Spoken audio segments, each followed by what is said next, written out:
If you're like most of us, you probably wondered how celebrities achieve those incredible physical transformations for a movie or TV show. You see them looking fit or sometimes totally ripped, like Chris Hemsworth prepping as Thor for the next Marvel movie, and think, what is their secret? But it's not just for the stars. In today's episode, we are chatting with one of the fittest people on the planet and the trainer behind the scenes to big celebrities like Steve Harvey and Morris Chestnut. You are going to learn practical, totally doable strategies that can help anyone, celebrity or not, achieve the body of their dreams. Whether you're aiming for quick but controlled results or sustainable long-term health, this episode will tell you exactly what it takes to get there. Welcome to Wits and Weights, the show that helps you engineer your best physique for maximum results with minimum wasted effort. I'm your host, Philip Pape, and today I invited on Obadike, a fitness industry icon, a Telly Award-winning TV host, and a best-selling author. He's written over 100 articles for top fitness magazines and websites, and his book, The Cut, co-authored with actor Morris Chestnut, has helped countless people transform their bodies and their lives. Obi's been featured on major national talk shows like The Today Show, and his expertise has earned him recognition as one of the most influential fitness experts. Today, you'll learn about Obi's approach to achieving rapid and sustainable fat loss, the strategies he uses with both celebrities and everyday clients, and how you can apply these methods to your own fitness journey. Plus, stick around to find out, is there a perfect diet for you? Obi, welcome to the show, my man. Hey, Philip, thank you so much for having me on the show. I really appreciate it.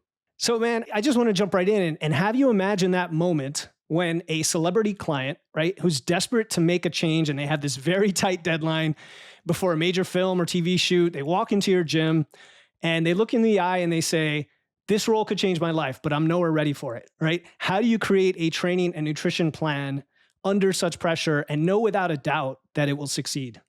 Yeah, that's a good question. I think with, unfortunately, sometimes when you have to get somebody, a celebrity, ready for a big project, most of the time they never really give you enough time. And now, and you feel the extra stress and anxiety, especially if they say, hey, he needs to look like this in 8 weeks or 9 weeks. You're like, that's not enough time, So I've never ever felt that I've been given enough time to help somebody get ready for a big project. And so what happens is that you feel the extra stress, you feel the extra anxiety, and they always end up having to overtrain, and you end up overtraining the client, and because you're doing so much. Yeah, that's a good point, right? Because if you have a deadline, we always talk about when you're setting up your fat loss phase, for example, don't necessarily have a date in mind and try to go aggressively toward a date. Come up with a reasonable approach that'll get you there and then get the results that come. But some people have a wedding, they have a photo shoot. Your clients have a date that they're going after. And it sounds like it leads to some level of trade-off or extreme that maybe is not quote unquote healthy in the short term, but it gets you to the result. I mean, would you agree with that? And if so, the everyday person listening, we're going to get into like the pros and cons of that. But what are your thoughts on that approach for the everyday person? Yeah, for the everyday person, I really believe in, I don't believe it. I'm not an advocate of doing anything extreme. So it's really contradictory to my beliefs when I'm trying to transform someone. So when I have an everyday average person that wants to get in shape, wants to lose weight, it's very important for me to get as much information from them as possible. I call it a health screening questionnaire.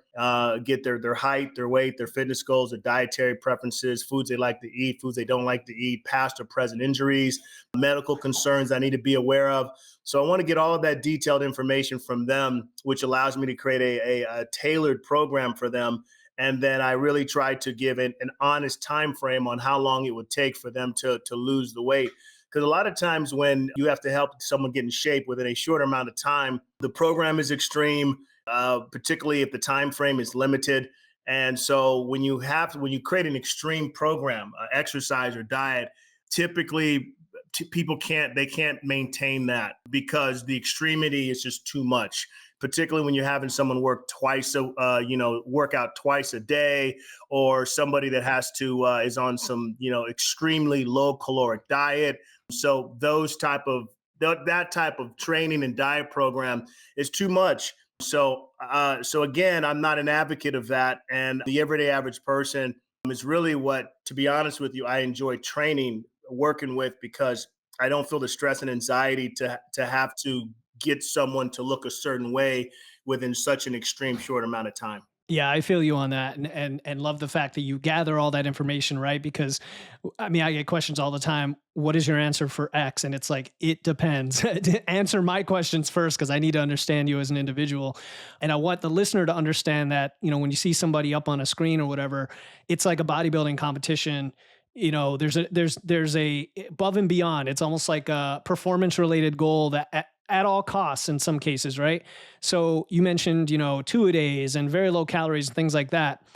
How do you tailor so maybe tell us about a specific like transformation you went through with a celebrity so we can understand what some of those trade-offs are. And then we can kind of pivot into the Sure. everyday client. When Yeah. I got Morris Chestnut in shape for the Best Man holiday, this might have been about 11 years ago. I was given a time frame of like literally like I think like 10, 11 weeks if I'm not mistaken. And unfortunately, people don't believe this, but he came to me overweight, so he had to really drop about 30 to 33 pounds to get in shape for the movie. So because we were so limited in time frame, I had to do 2 a day workouts with him, and where we were, he was doing 2 a day cardio days, and then he was obviously lifting weights in the morning time. And then I probably had him starting off at his daily calories was probably I think I had him. I think he was 220. I got him down to 187, and I think the daily calories that I had him at the start was maybe about 1900, and then every couple of weeks we would drop it down to 100, and I think that he probably at the lowest might have been at 1600 calories, because I was really trying to strip all that body fat from his body, and I wanted to make sure he was in a extreme deficit. And so that is not how I would never have anyone do 2 a day workouts. That's like if you're training for the Olympics or something, but when you're limited in the amount of time, the limited time frame, that's unfortunately you have to do that. So he was on a low caloric diet, and then he was overtraining. He was burning a lot of calories daily. And I think we might have been doing this about like 5 days a week. So if they had given me like 4 months or 5 months, then the program might have been like maybe 4 days a week, and would be 4 days a week of weights and 4 days a week of cardio, and maybe the daily calories would have been slightly higher, and it wouldn't be so low. Whereas if someone where I've had other clients where maybe some guy came to me and he weighed 240 pounds and he wanted to lose 30 or 40 pounds, I'd on an average start him off at maybe 2100, 2000 calories, maybe drop him down to 18, 1700, have him working out 4 to 5 days a week. Probably cardio wouldn't be more than maybe 30, 40 minutes at a time. So it'd really be a slow, incremental process, the whole 1 to 2 pounds per week, healthy weight loss type of thing, as opposed to someone that has to get in shape for a big movie and he's got a limited amount of time frame and he's dropping like 4 pounds or 5 pounds a week, which is not really healthy. It's doubled what is suggested by the CDC and what is really suggested by a lot of health and wellness professionals, which is that 1 to 2 pounds per week. Yeah, for sure. And we, sometimes we talk in percentages too, like 1% a week above which you might lose muscle mass. And we're hearing a lot of, the rapid muscle loss with like the new Ozempic and those kinds of drugs and everything as well, because of the rapid weight loss. So what you're saying is, if you got 10 weeks, 3 or 4 or 5 pounds a week, you're talking 1,500, 2,000 calorie deficit ish, something like that, which you're kind of making the calories not drop as low as they could drop by adding some cardio and movement on top of that. How do you monitor in that situation the body composition to get where you want? Because I imagine for someone going into a role like that, it could literally just be get as shredded as possible, regardless of muscle loss, and that's the trade-off. Or it could be, no, we need to maintain some of that because of their starting composition. Yeah. Well, I think for me, I'd had Morris weigh himself every week when I was working with him, and then I would have him. We would do like body fat composition tests, maybe once every 3 weeks, once every month, And the weight loss, obviously, as we know, the first 2 weeks of any weight loss program, more than half of it is always going to be water loss anyway, not body fat loss. So, and body fat, I'm not really an advocate of checking body fat every week. It takes a while to really see the incremental drop. So I always like to do, if I'm going to do a body composition test, a body fat test, and check the body fat. I think once a month is enough time to see you can see the incremental drop. So that's kind of what we were doing. And so what was fascinating, and then I also actually had him lift heavy weights because he was, and then I increased his protein because he was in an extreme deficit. He wasn't getting as many calories.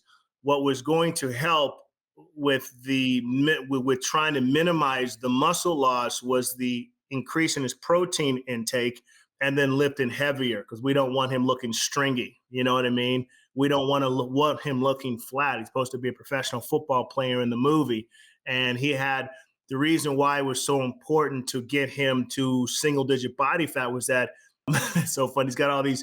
He's got a huge female following, that wants to see that shirtless scene, that little V Sure. around the, The six pack. Yeah, picnic yeah, area yeah. or whatever. So Yeah.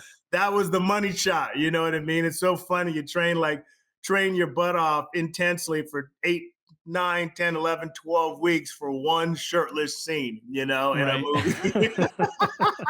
Oh my God. Which is so funny, but that was that was it. So what was really cool about it was that at the time, I think he was like 43 or 44 at the time. So that was the best shape he had ever been in his entire life. And so because before social media exploded, it was all about fitness magazines. As you know, that's if you were a fitness professional and you weren't in a magazine before social media exploded, you didn't exist. So at that time, magazines were still relevant. And so I had those relationships with all the fitness magazines. So I was able to get him on a fitness magazine cover at the time that the movie came out to capture this new transformed physique. So that was really, really cool that I was able to use my relationships. And surprisingly, even though he's been on magazine covers, he had never really been on a fitness magazine cover, believe it or not. So that was kind of really cool to be able to capture this, transformed physique. And so when he was promoting the movie, they were showing that magazine cover, Of course. it was really, really cool. So yeah. Yeah, no, I mean, you make some good points there, right? Like some of this is a snapshot in time, right? When people are scrolling through Instagram and seeing all these great looking physiques, it's like, that's a snapshot, right? That's probably at their best, at their leanest. I've heard you mention, even just to have six pack revealed, you've got to be sub like 14% body fat or in that range. Correct. Was he already? Yeah. If you're a guy, yeah, he was probably at the time, just going off of my head, don't quote me on it, but he was 220. He might have been probably in the, body fat was probably, in the 20s, maybe 23, 24%. He was up there, he wasn't, he said he was definitely in the worst shape. So we took him down from that 20s down to he was probably about 8%, Yeah, that 7 to makes sense. 8%, something around there. Was he already a lifter before then? Like had he already Yeah, built some muscle? he was a fitness guy. He definitely wasn't like someone that was like, he definitely worked out. How do I put this? I wouldn't say like super, super fitness guy, but definitely was fitness minded. More like he liked doing athletic things, playing basketball, as opposed to someone who was in the gym lifting weights every day. So he was definitely a physically active person. And for the most part, most movies that he'd ever been in where he did take his shirt off, it was never a problem. But I think at this time, he's in his 40s at the time, and he was in New York where it was really, really cold prior to the movie getting greenlit. And he kind of was just staying in his apartment, wasn't working out for months, and and had no desire and motivation. And then all of a sudden he gets a call that this movie's got greenlit, and the director's like, "Hey, we need you to look like this." And he's like, "Oh, snap. Okay, I'm nowhere near that right now. How much time we got?" And so that's when he contacted me, and that started the working relationship and friendship as well too. Cool, man. Yeah, it's funny. I mean, a lot of people can relate to just that time in their life. They're kind of letting things go for whatever reason, and now they need the kick in the butt to get back to it. And what better way than a big role? It happens with everyone. Happens with everyone. We're all human beings. And sometimes whether it's stress, whether it's grief, whether it's depression, there's so many different variables that can affect your motivation to want to exercise or do anything. We all go through that, but some people are able to really always use exercise as a form of as an outlet, as therapeutic. So yeah. Yeah. All right. Now, so talking about the everyday person, I do want to quickly segue to like your rapid fat loss or rapid weight loss for that population where it's sustainable and safe. And that's, I kind of want the listener to understand that, because yes, there's the reasonable longer term approach that we probably should be taking. But then there's, okay, maybe I have been lifting, maybe my nutrition is dialed in. I know how to hit the protein that OB is asking me to hit. Is there some sort of protocol or approach that Well, you would take with a client like that? sure. Well, I really believe in balance. I'm really believing in balance. So I am not a believer in extreme macronutrients where your carbs are extremely low, or I really believe this, a great starting template macronutrient ratio wise is 40-40-20, which is 40% protein, 40% carbs, 20% fats, and then start to make your maneuvers from that starting point. So I feel like if you eat in a balanced way, I feel like you're going to optimize your energy levels when you're trying to drop body fat and trying to drop weight. I don't feel like the should be where you're lowering your macronutrient ratio because you believe you're going to drop more body fat. Like, let's just say, for example, you're dropping your carbs down to 5% carbs, maybe a keto aspect, but not everyone can do that. Now your energy levels are so low, and the process is very difficult for you because you're probably not, it's affecting your mental ability to stay alert. You don't have the energy levels to be able to function, especially if you work a job that requires you to work long hours and stuff like that. So, all the research shows that, yes, if you're on a low carb diet, will you drop body fat? Will you drop weight? Yeah, you drop weight the first, week or 2 weeks, but it's water because of the glycogen once you drop your carbohydrate levels and stuff like that. But all the research has shown that you're not going to drop any more body fat if your carbs are 5 to 10% of your carbs, 5 to 10% of your diet's coming from carbs, as opposed to your carbs being higher. You drop body fat because you're in a deficit. Okay. So I always say that the Whole30 diet, the keto diet, the Mediterranean diet, all of these different diets, why are people losing weight? What's so unique? What's so different? They're losing weight because they're in a deficit. Full stop. Yep. That's it. So once you understand how it works, then you're like, okay, well, then I don't need to go that razor low on my carbs or my fats, or I could still have it where I'm getting enough where I feel like my energy levels are optimal and I can still work out with high energy. I could still play with my kids, be with my spouse. I could still work long hours and my energy levels are going to be optimal because my macronutrients are balanced. So that's my approach in being able to get the optimal result. I don't believe that we have to go really razor on the macronutrient ratios and deplete you to get you to the goal, and you're absolutely miserable every week. I don't think it should be an unpleasant experience. And Yeah, then man. also you have to Yeah, also look at yeah. it from a long-term perspective, like, okay, you're getting the person to that final goal, right? And, but you're trying to create a program that they can continue after they stop working with you. So, okay, I got you to the goal in a miserable way, in a way that every week you have no energy whatsoever. And now this person wants to maintain this body. He's like, oh my God, I have to stay at this level. I have to stay at this, 30 grams of carbs per day. I don't know if I could do that. I got there, I love my body, but that was tough. That was miserable. You see what I'm saying? So Oh, I see what you're saying, man. We are 100% aligned. I'm glad you're on the show telling people carbs are important and balance is important, because absolutely. you're totally right, man. One of the most hate I got on a podcast episode was called "More Carbs, More Muscle," and it's like the keto and the low carb zealots come out like, you know. Again, we talked before we even started recording, like people cherry picking science or trying to, the thing that they're trying to sell, saying that this is optimal just because they're trying to make money off of it. And like you said, recovery, energy, balance, sustainability, all of the boxes are checked when you're just in a reasonably balanced diet. Most people, the protein's too low or the carbs are too low. And Yeah. this is my thing. As long as you understand what you're doing, if you're on a keto diet and it's helping you Yeah. lose body fat and weight, God bless you. And if Agree. you're Yeah. okay with that, that's cool. But what I'm trying to say and what you're trying to say is that, hey, this is what you're not losing body fat because you're on a keto. You're losing it because you're in a deficit. Okay. The science says that doesn't the science and the data shows that your macronutrient, when someone is dropping body fat, it's not because of the macronutrient ratio being dropped, or it has everything to do with your macronutrient ratio. It's because you're in a deficit. It has nothing to do with dropping your a certain nutrient level down to a minimal level, and that's why you're dropping body fat. And that's the science says that. So I think it's just understanding what you're doing, and then you can make the decision on which path works for you. And that's what I believe in, is just providing the information, and pick a program which works for you. But I'm going to be honest and say, hey, this is may not be sustainable for you, and then you have to make that decision what you want to do.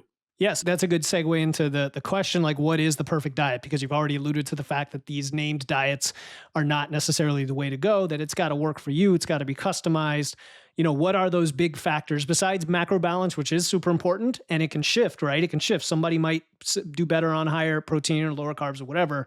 What are kind of the boxes you would check for the perfect diet for an individual? Well, I think the perfect diet is, as I was saying, it's the perfect diet is a diet that's balanced, that you're getting your proteins, your carbs, your healthy fats, your complex carbs, your fruits and vegetables with every meal, your protein with every meal, your complex carbs with every meal. So I believe in the whole fruit, the rainbow effect, where you make sure you have your greens and your fruits and your vegetables with every single meal. You have your protein with each meal, especially if you're an advocate of wanting to maintain your lean muscle mass. As you know, as you get older, every decade after the age of 30, your metabolism, every decade after the age of 30, you can drop anywhere from 2 to 4% of lean muscle mass. The only way to combat that muscle mass decline is lifestyle change. So protein, as you know, and resistance training, they work hand in hand. So making sure your protein is you're consuming that with every meal. I do believe in at least a gram of protein per pound. Having your complex carbs in your breakfast, lunch and your dinner, having your fruits and vegetables with each meal.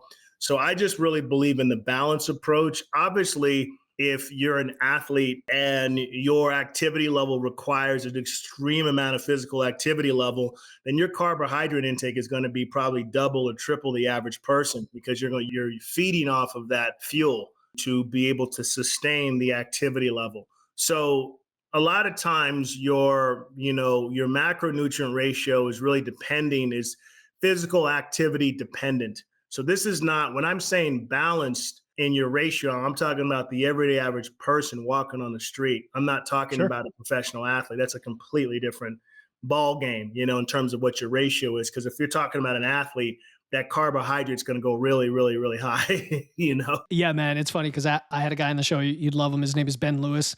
Went through a massive transformation. 280. He lost 100 pounds. He gets 60 miles a week of running. He qualified for the Boston Marathon, but he also Wow. lifts 3 days a week and has retained his muscle. It's amazing, but like 4,700 calories. You know what I mean? So a lot of that is going to be Wow. carbs. Wow, exactly. Yeah, yeah, It's, yeah. how many miles a week does he run? 60 miles a Oh my week. God, Yeah, geez. I yeah, wonder yeah, how yeah. how old is he? He's 55. I Yeah. wonder. I'd love to know how his joints are, man. How his No, knees and his that's what I'm hips saying. are. I think you'd love him. Yeah, we can touch base later because his Yeah. episode is out before this one. Yeah. Okay. So, I mean, everything you're saying is, I'm sure the listeners like, okay, cool. I got it. Like the gram per pound of protein and having balance and having fiber and complex carbs and all that. What about the 80-20 approach a lot of us talk about, where Sure. from a I'm sustainability perspective, you I'm got to I'm have a some I'm a indulgences in there? Yeah. sure, I'm a big advocate of that for sure. 80 Mhm. 20, and sometimes some people need that 70-30, like me sometimes. So I feel like if you can, we all need it from a psychological perspective as well, too, to ask someone to eat a certain way so strict 7 days a week. I just don't think that's realistic. So you can still accomplish your goals with the 80-20 rule, 90-10 rule, and even push it to 70-30 if you're exercising enough and you have enough physical activity level that would give you that extra buffer to bring you from 80-20 to 70-30. So I am a huge advocate of that. I think that, as they say, indulging within moderation. And there's a word that people don't use in fitness called extreme moderation. And so moderation in how you eat and how you exercise. A lot of people don't understand, when you exercise, there's a two-prong effect. The first prong is you're working out and you're tearing down your muscles. So that's important, right? and then you're resting and recovering. And while you're recovering, it's rebuilding. So the rest is just as important as you're tearing it down. And people don't understand that. They think it's tear, tear, tear, tear, tear. When is it recovering? When is it rebuilding after you've torn it down? It's a two-step process. I know people that have overtrained, overtrained, overtrained, overtrained, like, God, I'm always sore, and I'm not improving my strengths. And then they take a Hmm. week, take a couple weeks off from the gym, and all of a sudden their strength levels jumped up. Their lifts all go up. You Yep, know what I yep, mean? Their yep. lifts are New up. Well, you've PRs. been Yeah, yeah, overtraining. Your body hasn't, yeah. you're not giving your body enough time to recover. It took me years to figure that out. When you're young, you think you're supposed to live in the gym 7 days a week. And you get older, you realize, man, no, the rest is just as important as working out, you know? Yeah, yeah, I'm with you, man. That like stimulus to fatigue, and that fatigue builds up. And the older we are, I hear you. I didn't really get into this properly until my late 30s, so it started to affect me. Not being as young of a guy anymore. And most of the people we talk to on the show are in their 40s and 50s. So that's actually a good transition to how important is that recovery, and how much more important does it get as we age? You mentioned joints, right? With the runner I was talking about, joint health, connective tissue, all of that. Like, what are the specific challenges individuals in that age group should really be thinking about, and how do they recover and prioritize that? Sure. Well, I think that when you're talking about someone in their, 40s and their 50s and stuff like that, I feel like the older you get, the more your rest and recovery is important. Your body, the thing when you get older is that the difference between someone who's in their 40s or their 50s or older than that, between someone who's younger, is the recovery aspect. You don't recover as fast. That's the problem when you get older. It's not the fact that you can't lift as heavy as you did when you were younger, but the recovery aspect is the issue when you get older. That's why when you see an older athlete, the reason why they may not have the best performances, back-to-back performances, they have back-to-back games, the recovery. They don't recover as fast as someone who's younger. So you have to understand, as the older you get, you have to give yourself maybe even more recovery time. The idea of you working out 7 days a week, or, well, I've never been an advocate of that, but 6 days a week, you'll probably find out you'll be able to have better performances in the gym, or even a better body composition maintenance if you're training less as opposed to more. Particularly if your objective is just to maintain your shape. You don't have any, like, you're not a record, you're not a marathon runner, or you're not competing in something or whatever. Maybe you just want to just stay in shape for your age, and maintain your muscle mass. You don't have to be in there 6 days a week. Hi, my name is Alan, and I just want to give a shout out to Philip Pape of Wits and Weights for being a huge part of the foundation for my continued health and well-being. Philip exemplifies a nutrition coach who demonstrates how much he cares. Philip works tirelessly and with dedication to provide coaching support and major content for us to use. He creates a practical approach from research, and Philip empowers all of us to use food as quality for our health. He is skilled in how to assess and direct nutrition. Philip creates a community full of wisdom, support, and camaraderie. In summary, Philip Pape is the real deal. He knows how to assess and direct nutrition, and he continues to steer me in the right direction. Thank you, Philip.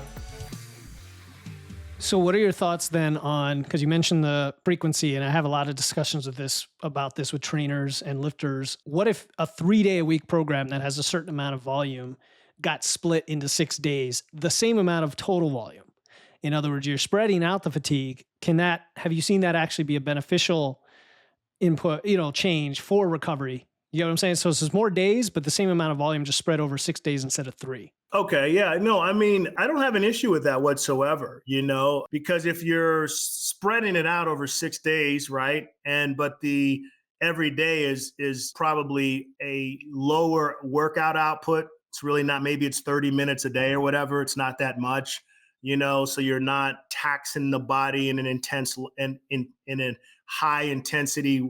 You're not taxing the body at the highest level every day, so it's not. Your body is given enough time to recover because you're not taxing it to the point where you might need a day or 2 days to recover. So I don't have an issue with that whatsoever. I feel like, and everybody's different, I feel like it's in the mental, psychological approach of, like, just being able to have a couple of days from going to the gym and exercising, sometimes it's really good just to have that psychological break, as opposed to, I know people that just love the gym and they can't stay away from it. But sometimes just having that mental, psychological break from, really being in the gym, at least 2 days, at least 2 days, I think can actually help you.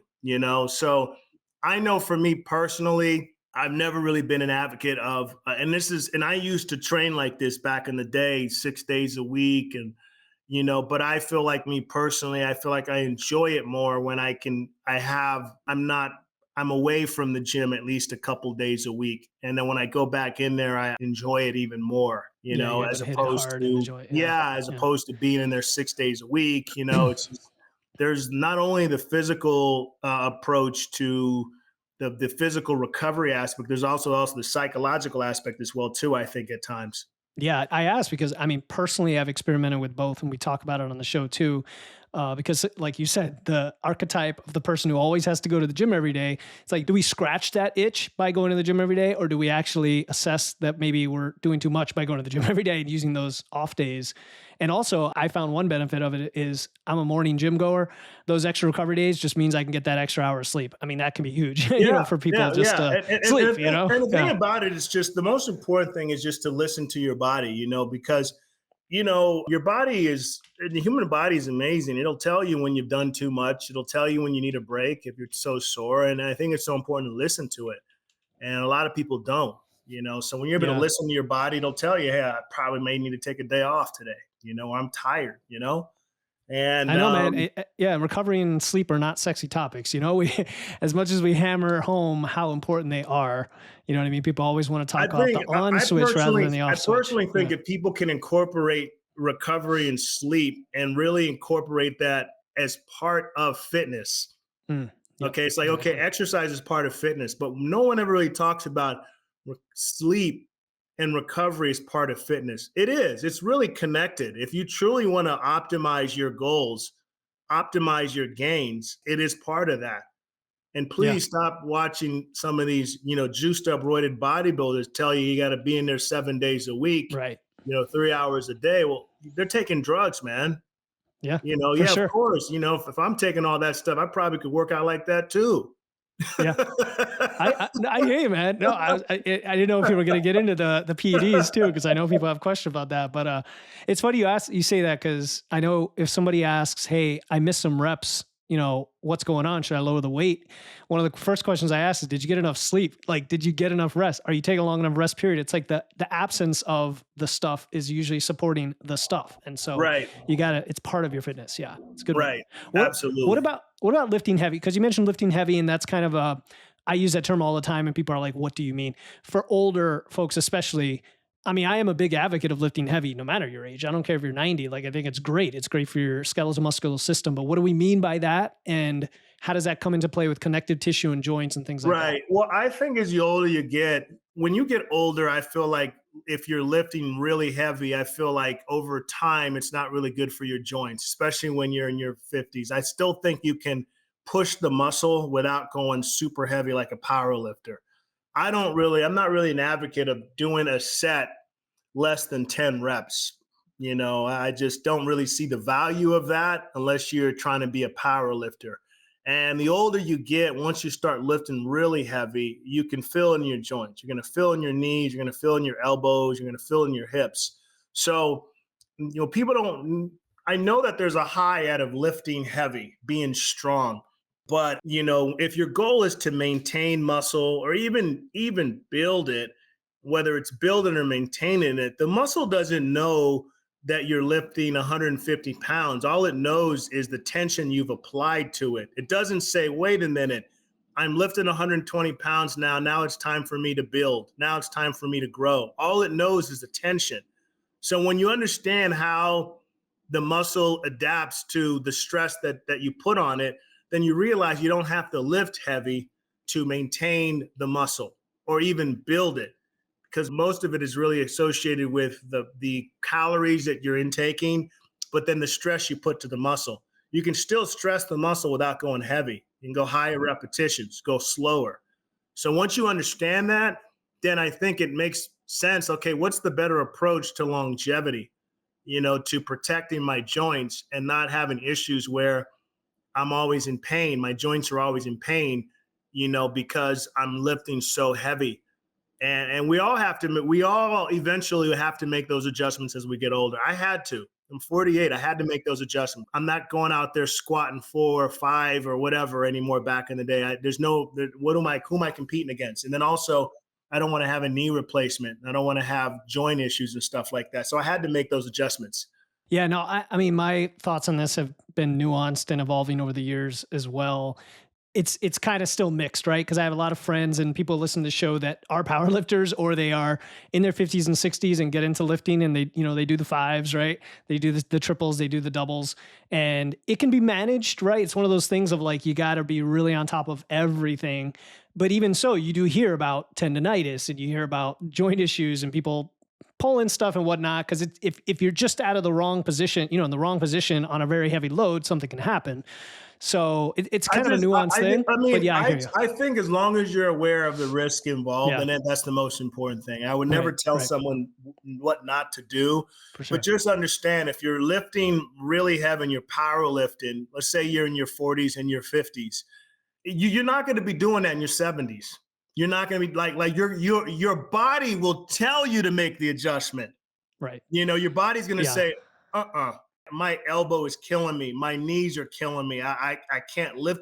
I've seen it.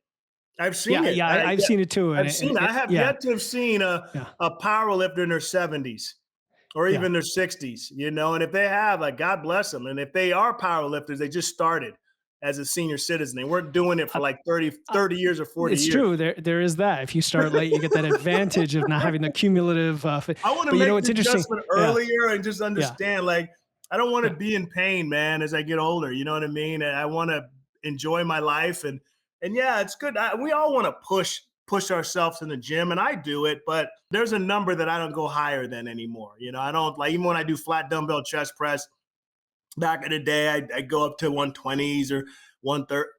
I don't go more than 100 anymore, man. That's the max is 100. For me, I just get, for me, it's just trying to maintain the muscle. And that's where I'm at. Because if you've been lifting for more than 10 years consistently, you're considered an experienced fitness enthusiast.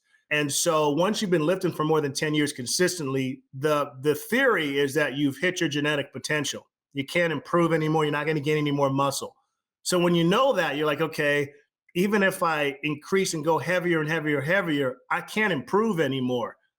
We're all dealing with the gravity aspect as we get older. It's inevitable. Like I said, Father Time is undefeated. What are we doing? We're just slowing it down. We are slowing the decline down. That's what we're doing. For sure, man. We're trying to freeze that mofo without the fillers and the Botox. Excuse me. No, I hear you, man. Look, I mean, I know a lot of lifters that go after the PRs, but then there comes a time when they have to switch up the mode, go into some more bodybuilding, some high rep stuff, and they might occasionally dip back into chasing the PRs. And maybe there's a way. That's an extreme, like anything. It's like bodybuilding. It's like, Morris going through his transformation. It's like the short-term extreme at some cost of your health short-term, but it's like, we're humans. We want to do that. Sometimes we want to go after a goal. It's just like it's like someone in their 40s or 50s still playing rugby. When you're in your 20s and when you're a young kid, you play tackle football in the rain with no pads. You didn't care, if you got injured. And then when you get older, you're like, oh man, I don't want to get injured. Are you kidding me? You start making calculated decisions. Yeah, for sure, man. You're like, I don't know if I want to go like, I don't know if I want to go crazy like that anymore. I got nothing to prove, But look, anyone that could do that and they're able to stay healthy, God bless them. I'm not hating. I'm like, wow, I'd be probably a fan. Like, I can't believe he's able to lift like that at that age. Wow. Yeah, okay, for sure, man. For sure. Yeah, no, awesome. So I guess the last piece here, because you've alluded to it a few times, is maintenance of maintaining long-term results. And I can think of a few different scenarios, not just longevity as we age, maintaining muscle, but like, for example, if you lean out, right, and you're really dialed in and you want to have a good physique, and maybe you're in your 30s or 40s, you're not like up there in your 70s yet. How do we maintain those results long-term? Does it start with, like you said, having that balanced ingrained in the whole process? Or is there Is there some trade-off that has to be made once you say get to a certain leanness that, if you just had a little bit extra weight, it wouldn't be nearly as difficult to maintain that long term? Do you know what I'm saying? Yeah, I feel like you have to figure out what your set point is, and everyone will know exactly if you're doing regular body composition tests. There's a thing called the in-body scan that I've used with clients and stuff like that. And you do the body composition test, and it'll tell you exactly how many calories that you need to consume to maintain your body weight. Okay. And once you get an idea of that, then you'll know exactly, okay, this is the amount of calories that I can consume to maintain my body weight. And this is how I should probably spread out my calories, So I think it's important to find out exactly what is your, how many calories is needed that you need to be able to maintain your body weight. And you'll get that in a body composition exam, and I do the in-body scan, which I like. And I think that once you know that the amount of calories you're consuming to maintain your body weight, and then that to me is probably more crucial than anything in terms of your body composition. And then obviously making sure that you're training enough consistently to be able to support the calories that you're consuming. So I think the amount of calories you're consuming that is needed to maintain your body weight is probably really important to be able to maintain your body composition. If that, you know what I mean? So let's just say, for example, you do a body composition and it's saying that, hey, if you consume 2,200 calories a day, that's able to maintain your body composition presently right now, and which is what you're happy with, right? Then okay, well, this is what I need. And I spread out my calories in a 40-40-20 way, or maybe a 40-30, figure out what that macro split is. So I feel like the calories that you're consuming needed to maintain your body weight is probably critical to maintaining your composition over a long-term period of time, and then making sure that the exercise activity is also mirroring that as well. Yeah, I like that you brought it to just the simple, practical energy balance answer of like, to maintain, you got to be at maintenance calories. Like there's no ifs, ands, or buts about it. Cause we get a lot of people expressing fear, for example, after a fat loss phase of I'm going to regain all the weight or what have you. And assuming they've already been tracking and they kind of know their calories down to that point to have gotten there with that control, I like to say like, just continue to track and continue to be aware. And the awareness is going to prevent you from just randomly over consuming. But what about the mental side of it? Let's say a guy has gotten down to like 10 to 12%, right? Which is pretty lean. It's not like, the movie star lean, but it's also not like a lifestyle kind of where you start to lose your six pack. Okay. So 10 to 12%. Is that sustainable for a long period, or is it really highly variable based on, the individual? Well, it depends on your genetics. Yeah. We don't talk about genetics, Yeah. So for example, for me, right, I'm a natural ectomorph. I'm a naturally thin person, right? Mm. I've me maintaining a body fat of like 7% or 7 to 8% is easy for me. That's maintenance for me, right? But that's my genetics. People are like, man, and I have to be honest. Yeah. It's not. Yeah, it's exactly. I have the genetics, right? That helps me to maintain those low body fat levels. Where someone else that may not have the genetics, that may not be a mesomorph or whatever, or someone that can maintain a high amount of muscle and stay and have low body fat levels, may not be able to do that. Like they're coming down to 10 to 12%, but they're having to diet their butt off. They're having to eat perfectly. And then if they eat in a normal way without being, and they were extreme to get to 10 to 12. And then when they eat normally, that 10 to 12 goes up to maybe their set point. Their set point may be probably about 15, 16, 17%. So why is that set point higher than mine? It's genetics. It sucks, man. This whole genetic lottery thing, it sucks because some people are just gifted and they don't have to work. They don't have to probably eat like somebody else to maintain their set point. And that genetics is really going to dictate to how extreme you have to be to maintain a certain level of body fat, body composition that might be unreasonable for someone else, but reasonable for another person. For sure. That genetic lottery thing is really it's a real thing. Yeah, no, I agree. And it's like we have to acknowledge that and not let it defeat us, but have realistic expectations, right? Have realistic Like, expectations my, as far as my set point is probably 14%, or it's just much higher than yours. And, I was never in shape my whole life until I got older. So that could be part of it too. Genetics, epigenetics from when you're young. It definitely could be, because I think once you get to a point where you get comfortable training and eating a certain way, just your body it becomes used to it. But if you're someone who started late in the game, it does take time for your body to get used to it. For me personally, I don't really eat. I eat when I'm hungry. I don't write down my calories, and I don't even, surprisingly, I don't eat that much. I'm not really a big breakfast eater. I kind of more in the morning time, I do more of an intermittent fasting thing. And then my biggest meals are lunch and dinner and then snacks in between. But that works for me. People that have been around me say, this guy doesn't eat that much. How is he able to maintain that type of muscle, So, it's interesting, Yeah, no, it's very interesting. And I think if you do have a tendency to be on the heavier side, or it's harder to get down to the body fat, maybe that's a good clue to like focus on building muscle, instead. Right. And just kind of, because it does offset it a bit. I will say from personal experience, like you see your abs at a higher scale weight when you have more muscle. Like that's just the fact of it. You still have to get lean though, right? So it's kind of a blend. Right. Yes. All right, man. So this has been a cool conversation. I do like to ask this question of all guests, Obi, and that is there anything you wish I had asked today that I didn't? And what is your answer? No. Look, anytime I get an opportunity to talk about health and fitness and diet and nutrition, it's always a blessing. And I hope that anybody listening was able to take some nuggets and apply it to their everyday life. So I appreciate the opportunity. And I just wanted to say, hey, I have a supplement company called ethicalinc.com. And if anyone's interested in purchasing any weight loss supplements like an appetite suppressant or a probiotic for gut health or even a multivitamin, go to ethicalinc.com. And if anyone's looking to want to get in better shape online, I work with everyday people and celebrities. You can go to obadike.com. And that's it. And I'm on social media. And if anyone's looking to, I'm always posting articles and free health and wellness articles, every other day to try to motivate and help people for free. So, cool. So yeah, I appreciate the opportunity. Thank you so much. What's the best social platform for you? Instagram, I would say, but I'm on Instagram and Facebook. I'm on Instagram, Facebook, and Twitter. I'm active daily. So yeah. Got it. Yep. Super responsive. All right. So ethicalinc.com, obadike.com, and Instagram, Facebook, Twitter handles. We'll throw those in the show notes.